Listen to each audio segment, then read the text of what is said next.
right, hey there everyone, Steve Gonser, physical therapist with Run Smart Online. Hopefully this is working. I have no idea because Facebook changes everything and then you lose it.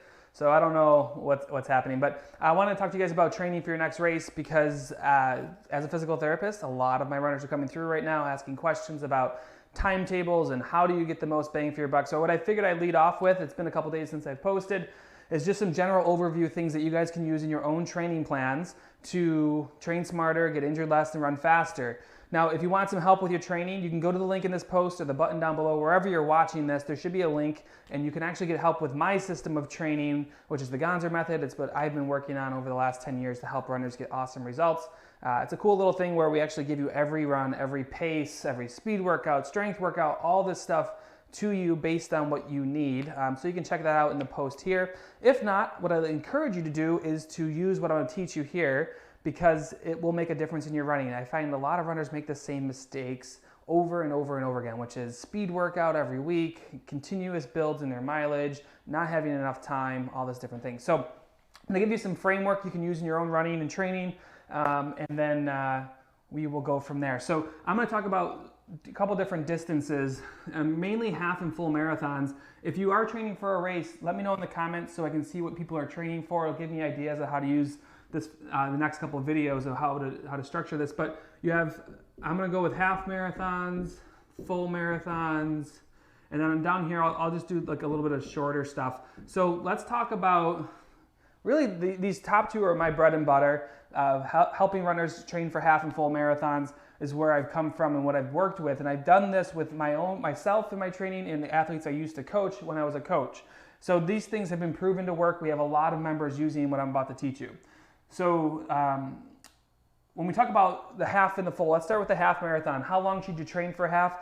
Now, this can vary from person to person, but I like a long runway on your training plans. The long runway allows time because I'm going to tell you, I've said this many times, as people get injured, it happens all the time. You should have some buffers in there. So at the minimum, I think 14 weeks is the minimum you should train for a half, and 16 weeks is the longest. Now there are some exceptions to this, depending on the runner and the person and what your goals are. But if you're looking like, hey, I'm going to run a half, I want a PR, I want to break 2 hours, I want to break 1:30, whatever it might be, I really encourage you guys to dedicate 14 to 16 weeks. I like the longer ones. That 16-week time frame is always better for me. And when I look at full marathons, I like 16 or 18 weeks for training. This does a couple things. It allows you to have enough time that if you need to back off because you're getting hurt, you can do that and not miss a chunk of time. And then it also allows you to have enough time to build, which I'm going to talk to you about here in a minute. My 5K, 10K people, now I know you can run like a 5K, 10K every single week if you wanted to, but if you're looking to PR, you're like, I want to train for this 5K, make it my best. I think a good solid 8 to 10 week plan can do that for you if you're coming in with some base. Now what I want to do is talk about how do you structure these plans, and I'm going to really just go to the top part of this, which is the half and full marathon. Please use this in your own plans. I'm going to go into depth about these over the next couple weeks. For pretty much the month, I'm all off. I'm not even like fully in there.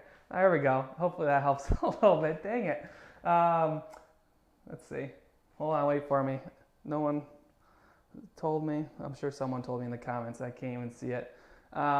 So the half and full marathons, these will both follow this plan.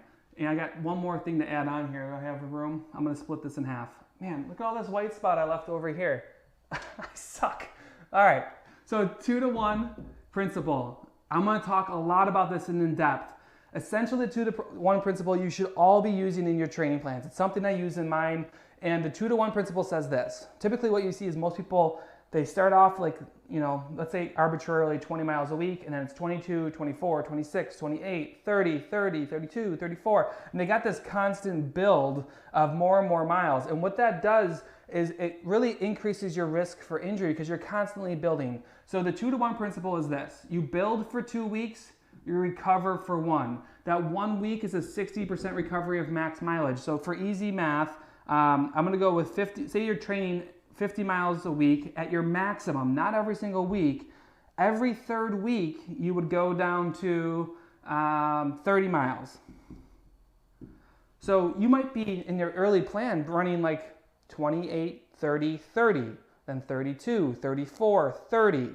36, 38, 30. Every third week, you're gonna go down to 60% of your mileage. And what this does is a couple things. It allows the body to recover. Most of the athletes, actually all the athletes I've ever trained, have been athletes and runners over the age of 40. I don't do well with pros and elites because I don't do well with the anxiety of that performance. I do really great in this over 40 crowd, and this works awesome. It's not gonna give you the 100% certainty that you're not going to get hurt, but it really cuts down on injuries when you follow this 2-to-1 principle in making sure that you drop down every third week to 60% of your max mileage. The final thing I want to talk about, and again, I'm going to go through these more and more in this video series for the month of December, so if you have questions, let me know, is speed. I'm just going to write speed somewhere here. I'm going to make sure I'm on the screen because I'm going to do better next time, I promise. Speed. So 14 to 16 weeks for a half marathon, 16 to 18 weeks for a full marathon, following the 2-to-1 principle and speed. So here's what I want to tell you about speed. And before I do, these things work no matter if you're using my training plan or someone else's. The benefit of mine is it includes all this in there already for you, and I'll actually give you all the paces you should be running. And if you're supposed to run, it'll tell you like run 6 miles at a 8:40 pace or 8:41 pace. So we give you all this. And the final thing we use in our plans that I recommend that you either use ours or in your plan is how to handle your speed work. This is something that I see butchered a ton. Runners have mile after mile after mile, or week after week after week. Like every Tuesday is my speed workout week. That should be a red flag to you if you're having a speed workout every single week. Early on in your training plans, you want to be focused on building your base. And I don't care how long you've run for, if you've been running for 40 years and you think you have this strong base, I'm not talking about aerobic base. Again, I'll talk about this more in future videos. Your base isn't your aerobic all the time. Base can be your body's ability to handle the impact of running. So you want to establish this strong base. Early in your training plan, you don't need a lot of speed work. In fact, I take almost the first 4 to 6 weeks and I just work on building the consistency of running in our plans so you can have the ability to tack speed on the top of it. The majority of your speed, write this down or make a mental note, the number 8. This is when the majority of your speed work out starts, when you're 8 weeks from race day.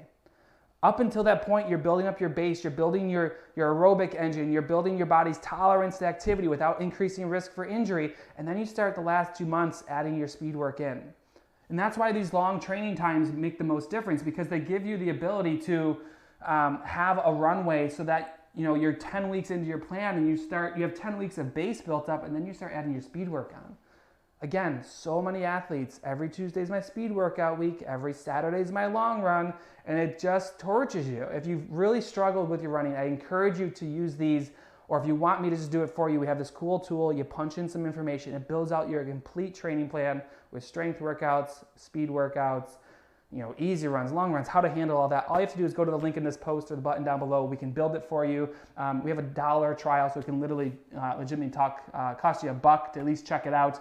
But use these at a minimum for your upcoming race. It will definitely benefit you. Don't just guess. I've taken some of the workout for you with just doing this because I've seen so many athletes come in with their spreadsheet and said, I found this on the internet, and there's millions upon millions of those plans. Get something that's a little more custom for you.